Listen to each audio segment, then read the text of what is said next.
This is Chapter 18 of The Miraculous Journey of Edward Tulane.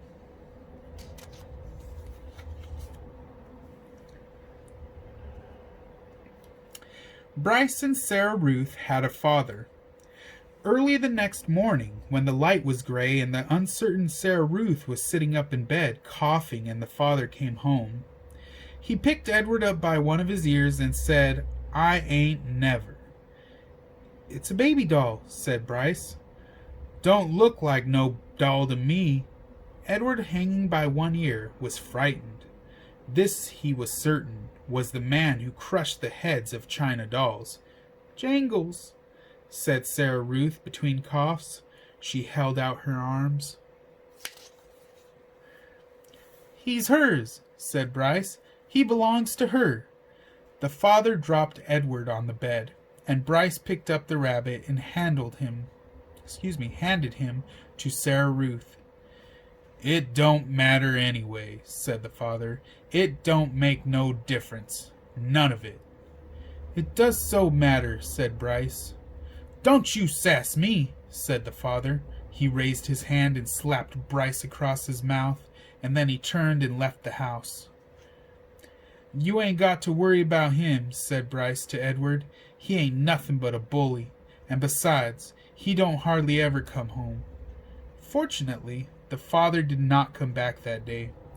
Bryce went out to work, and Sarah Ruth spent the day in bed, holding Edward in her lap and playing with a box filled with buttons. "Pretty," she said to Edward as she lined up the buttons on the bed and arranged them into different patterns.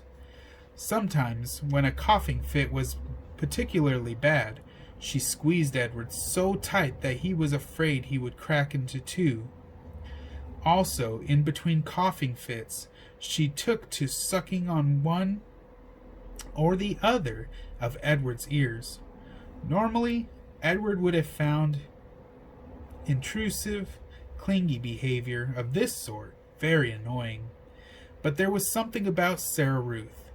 He wanted to take care of her. He wanted to protect her. He wanted to do more for her. At the end of the day, Bryce returned with the biscuit for Sarah Ruth and a ball of twine for Edward. Sarah Ruth held the biscuit in both hands and took small, tentative bites. "You eat that all up, honey. Let me hold Jangles," said Bryce. "Him and me got a surprise for you." Bryce took Edward off in a corner of the room, and with his pocket knife he cut off lengths of twine and tied them to Edward's arms and feet, and then tied the twine to sticks of wood. "See, all day I've been thinking about it," Bryce said. "What we're going to do is make you dance. Sarah Ruth loves dancing. Mama used to hold on to her and dance her around the room." "You eating that biscuit?" Bryce called out to Sarah Ruth.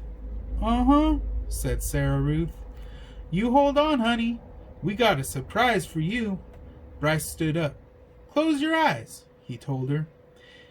He took Edward over to the bed and said, "Okay, you can open them now." Sarah Ruth opened her eyes. "Dance, Jangles," said Bryce, and then, moving the strings with the sticks with his one hand, Bryce made Edward dance and drop and sway, and the whole while, at the same time, with his other hand, he held on to the harmonica and played a bright and lively tune. Sarah Ruth laughed. She laughed until she started to cough, and then Bryce laid Edward down and took Sarah Ruth in his lap and rocked her and rubbed her back. "You want some fresh air?" he asked her. "Let's get you out of this nasty old air, huh?" Bryce carried his sister outside. He left Edward lying on the bed, and the rabbit staring up at the smoke-stained ceiling. Thought again about having wings. If he had them, he thought, he would fly high above the world, to where the air was clear and sweet, and he would take Sarah Ruth with him. He would carry her in his arms. Surely, so high above the world, she would be able to breathe without coughing.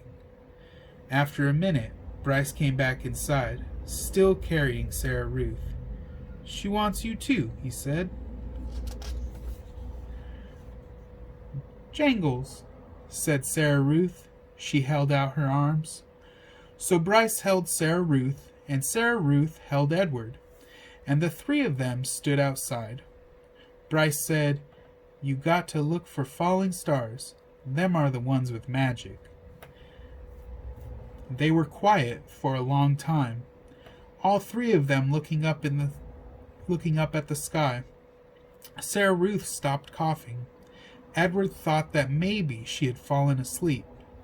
"There," she said, and she pointed to a star streaking through the night sky.